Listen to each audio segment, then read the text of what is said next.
ईमानदारी का फल। नमस्कार दोस्तों, आप सभी का स्वागत है।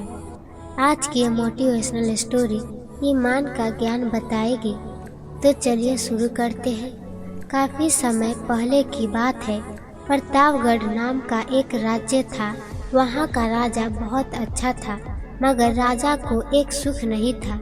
वह यह कि उसके कोई भी संतान नहीं थी और वह चाहता था कि अब वह राज्य के अंदर किसी योग्य बच्चे को गोद ले ताकि उसका उत्तराधिकारी बन सके और आगे की बागडोर को सुचारू रूप से चला सके। और इसी को देखते हुए राजा ने राज्य में घोषणा करवा दी कि सभी बच्चे राजमहल में एकत्रित हो जाएं। ऐसा ही हुआ। राजा ने सभी बच्चों को पौधे लगाने के लिए भिन्न भिन्न प्रकार के बीज दिए और कहा कि अब हम 6 महीने बाद मिलेंगे और देखेंगे कि किसका पौधा सबसे अच्छा होगा। महीना बीत जाने के बाद भी एक बच्चा ऐसा था जिसके गमले में वह बीज अभी तक नहीं फूटा था, लेकिन वह रोज उसकी देखभाल करता था और रोज पौधे को पानी देता था। देखते ही देखते 3 महीने बीत गए। बच्चा परेशान हो गया।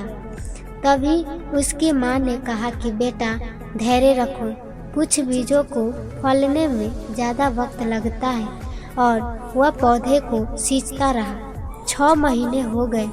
राजा के पास जाने का समय आ चुका था, लेकिन वह डरा हुआ था कि सभी बच्चे के गमले में तो पौधे होंगे और उसका गमला खाली होगा। लेकिन वह बच्चा ईमानदार था और सारे बच्चे राजमहल में आ चुके थे।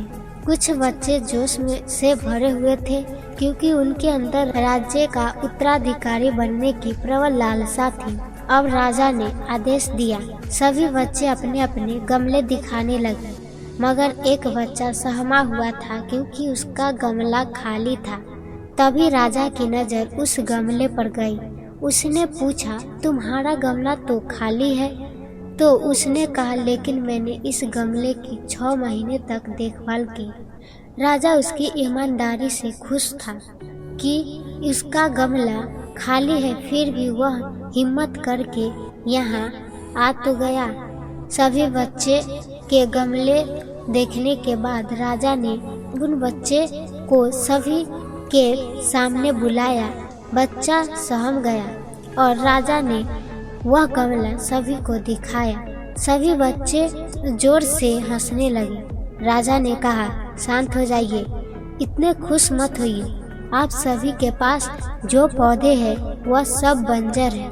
आप चाहे कितनी भी मेहनत कर लें, उनसे कुछ नहीं निकलेगा। लेकिन असली बीज यही था।